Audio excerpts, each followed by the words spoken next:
E aí pessoal, aqui quem fala é André Cadori e esse é o About Money. Antes de começar esse vídeo, como sempre, aquele like e também uma inscrição aqui no nosso canal, caso você ainda não seja um inscrito. Nesse vídeo, diferente dos outros vídeos que eu estou fazendo, vou trazer uma análise sobre uma situação atual. Um ativo que está caindo muito já faz um tempo e chamando a atenção de muitos investidores.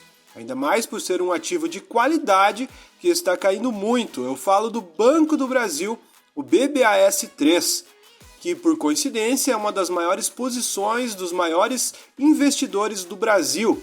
Não sei como eles reagiram com toda essa queda, mas geralmente esses grandes investidores não se movimentam muito ou não ficam preocupados, até aumentam posição. Diferente da maioria dos investidores que tem essa preocupação e essa ansiedade com relação à queda de um ativo importante da carteira, a maioria dos grandes investidores não tem toda essa preocupação, já que seus investimentos são de longuíssimo prazo.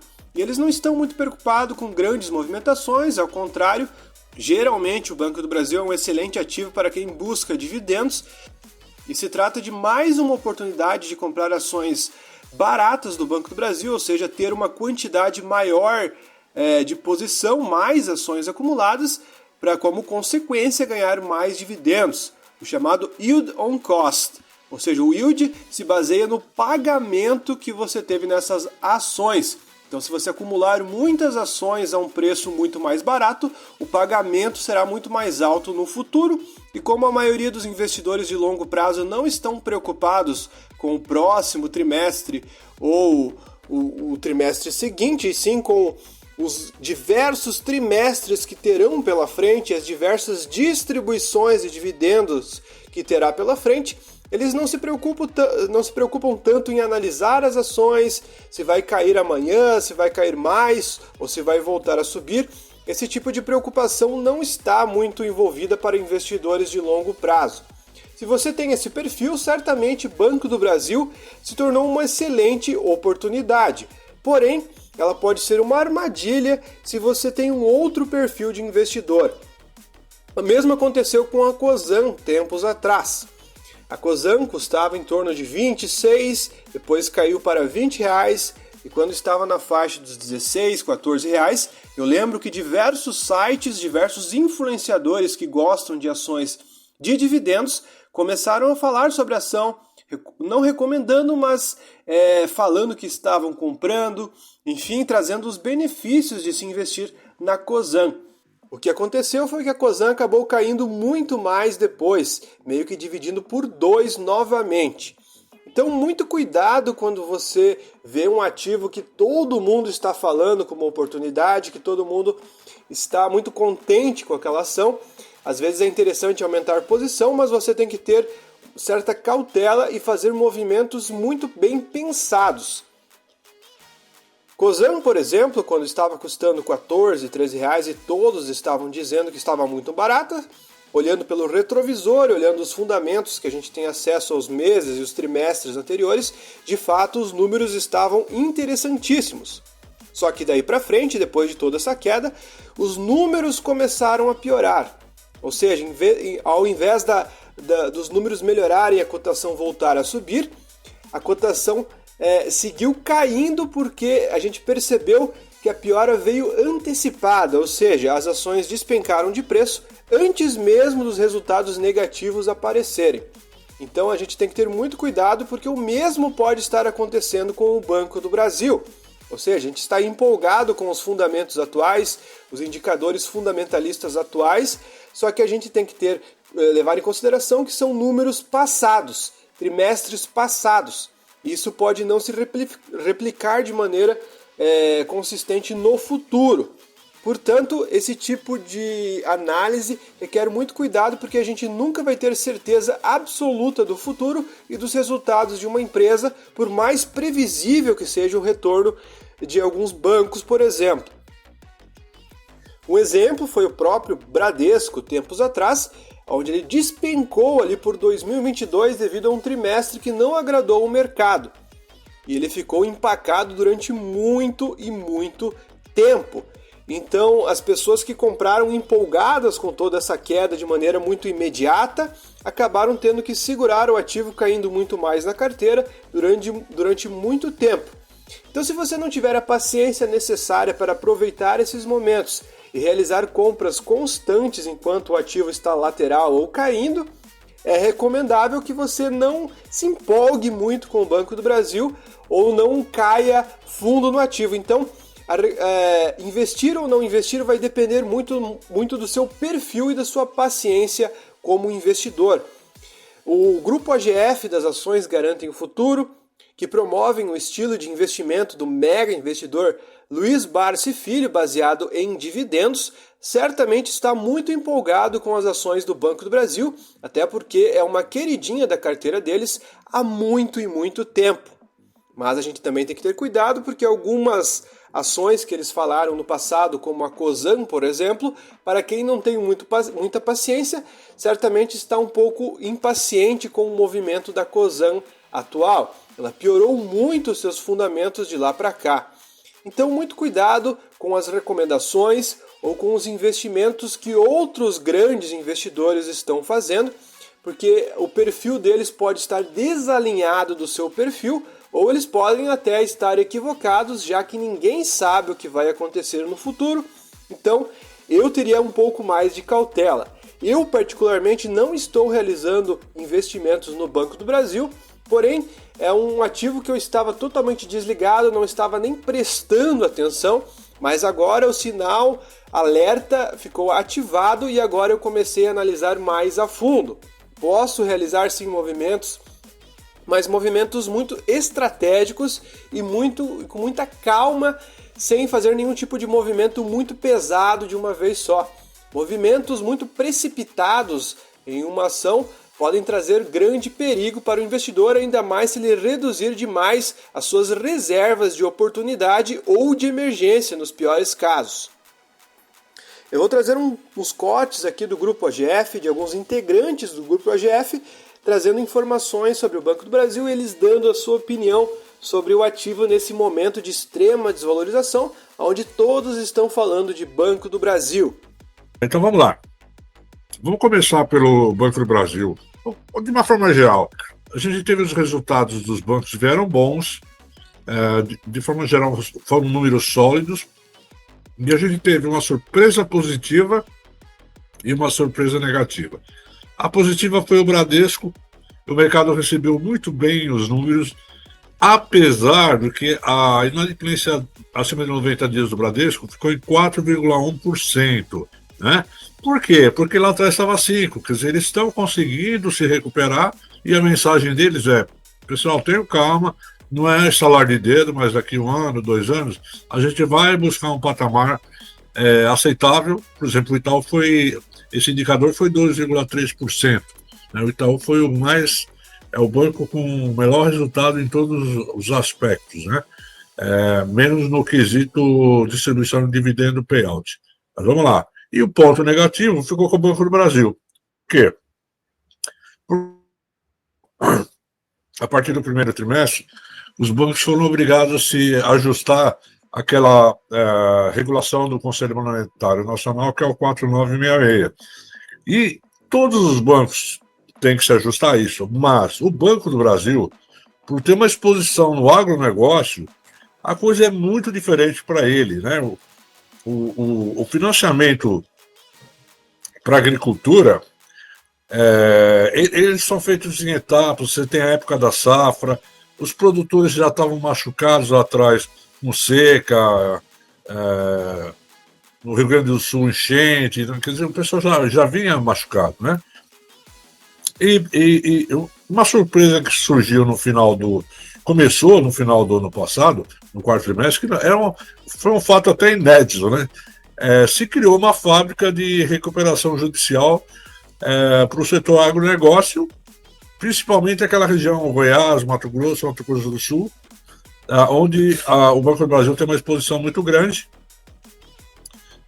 e logicamente isso aí acabou também prejudicando ela.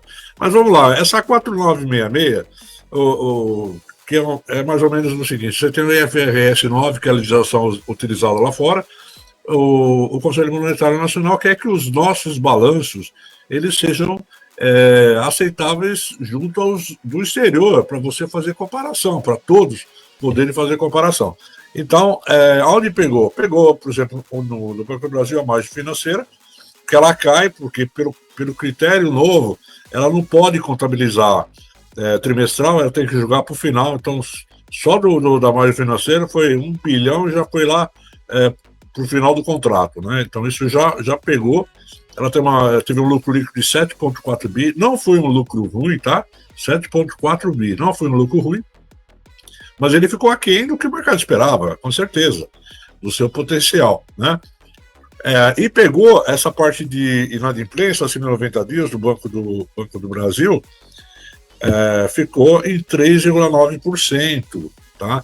Quer dizer, o Bradesco deu 4,1%, o mercado bateu palmas, porque melhorou. E o Banco do Brasil piorou, foi para 2,9%, subiu, mas está claro que está dentro dessa nova legislação, porque o próprio Banco do Brasil falou que eles foram obrigados a contabilizar como acima de 90 dias até cliente adimplente, porque pelas novas regras, se pelo critério de possibilidade de um cliente, por exemplo, na região do Mato Grosso do Sul, que está todo esse processo de recuperação judicial, ele está exposto lá, ou teve há muito tempo atrás algum problema, ele já tem que jogar tudo a perda total, né? Quer dizer, ficar lá provisionado, tem que jogar a provisão toda. Então, assim, pegou o Banco do Brasil de uma forma muito forte. Eu olho o Banco do Brasil, por exemplo, a carteira de crédito ampliada, a carteira de crédito do Banco do Brasil, que tem muito agro, aí, 60% mais ou menos, 1,3 trilhão de reais, né? Quer dizer, o Itaú passou o Banco do Brasil, 1,4 tri de reais. O Itaú ele passou o Banco do Brasil porque sofreu esse momento de ajuste por conta desse critério. Já estou falando 1,3 trilhão de carteira de crédito e um índice de inadimplência acima de 90 dias de 3,9%. Tudo bem, piorou o índice, sim, mas nós estamos falando de 1,3 trilhão, nós estamos falando de 3,9%. De coisas que podem ser revertidas ao longo do segundo ou terceiro trimestre. Legal. Então, Pedro, isso é importante. Uma coisa, o Cadu, ele tá perguntando um negócio legal que eu acho que é o que todo mundo quer saber aqui, na verdade, viu, Pedrão? Ele tá falando, AGF, por favor, Pedrão, gostaria de saber a sua opinião pro Banco do Brasil nos próximos trimestres. Claro que nós não somos videntes nem nada, mas baseado na sua experiência, o que você pensa para os próximos trimestres do BB? Então, o sentimento que eu fiquei ali, a gente passou a ter um Kinder Ovo no Banco do Brasil, né? Porque a gente não sabe se o brinquedinho que vem no segundo trimestre é bonito ou se ele é feio. Essa foi boa. Por quê? Por quê? Pelo seguinte, existe o tempo do plantio e da colheita, né? Nós entramos no segundo trimestre com a parte de colheita. Tá? Então, aquele cidadão que entrou com recuperação judicial, que tomou tranches lá, semente, trator, fertilizante, agora chegou na colheita, ele está em recuperação judicial. Agora, ele precisa sentar na mesa para conversar para o próximo financiamento da próxima safra, que começa daqui 2 meses. Se o cara está inadimplente, falar, tudo bem, eu não quero saber mais de Banco do Brasil, não vou pagar, eu vou criar boi. Tá, você vai criar boi com que dinheiro? Porque você vai ter que tomar financiamento. Seja em cooperativa ou seja Banco do Brasil, você vai ter que sentar para negociar. E eu até entendo que o Banco do Brasil tirou o guidance por conta disso. Porque ninguém sabe, é que de novo. O cara vai sentar, vai renegociar, ou o Banco do Brasil vai ter que tomar a fazenda dele, né? Isso tudo ficou meio no ar, né? E eu acho que tem eles, eu acho que o menor interesse deles é tomar fazenda, porque o negócio deles é dinheiro, né? Não é pegar fazenda para revender. Então, assim, é um pouco complicado, assim, mas o meu sentimento é que não está claro se o segundo trimestre ainda não vai ser afetado, pode sim, não vamos nos enganar, pode sim. Agora, especificamente o Banco do Brasil. Porque os outros bancos, por exemplo, o Banrisul tem uma perninha lá no agro, lá no Rio Grande do Sul, e, por exemplo, conversando com eles, como é que foi esse negócio de recuperação judicial? Falou que foi muito fraco, foram 2 clientes que pediram recuperação judicial, estamos lidando, ele vai ter que sentar comigo, não vai fugir. E no caso do Banco do Brasil também vai acontecer isso, tá? Agora não dá para, como a gente falou aí, não dá para afirmar que o segundo trimestre todo mundo vai sentar, né, vai sentar e vai negociar, então a gente vai ter que esperar. Só não pode demorar, porque e tem tempo, né? Semente você tem que plantar no tempo certo, você tem que colher agora. Agora vem a colheita da soja, que vem uma safra recorde. Você tem a safrinha de milho também. Então, assim, eu acho que pode acontecer coisa boa ou ainda continuar um pouco ruim, mas a forma como foi feita, a obrigatoriedade dele jogar até adimplente com perda, isso aí é questão dele sentar lá com o Conselho Monetário Nacional e falar, gente, o meu caso é diferente, vamos tentar arrumar isso, porque ninguém passou por isso. Olha o Itaú passou de lavada, né? O resultado dele foi excelente, né? Bradesco melhorou um pouco, ainda está arrumando a casa, porque se atrapalhou muito com nada da empresa, mas o Banco do Brasil sofreu mais. Então, assim, o que a gente tem falado, Banco do Brasil, 40% de payout, dividend yield de 11% em 2024, nós estamos falando de uma excelente empresa pagadora de dividendo, né? É uma das melhores. Aí vai falar, pô, Banco do Brasil vai deixar de existir? Quer dizer, o Brasil é forte em agro, quer dizer, o Banco do Brasil não vai mais ser o forte no agro? Tá, e aí fica aquela pergunta, e se os Estados Unidos e a China não se entenderem em relação às exportações? Por exemplo, a China importa muito soja e milho dos Estados Unidos, e se eles não se entenderem, né? O que vai acontecer? A China vai ter que comprar em outro lugar, né? E o Brasil é um grande candidato, né? Já que a safra está cada vez maior, é uma grande oportunidade até para o Brasil, né?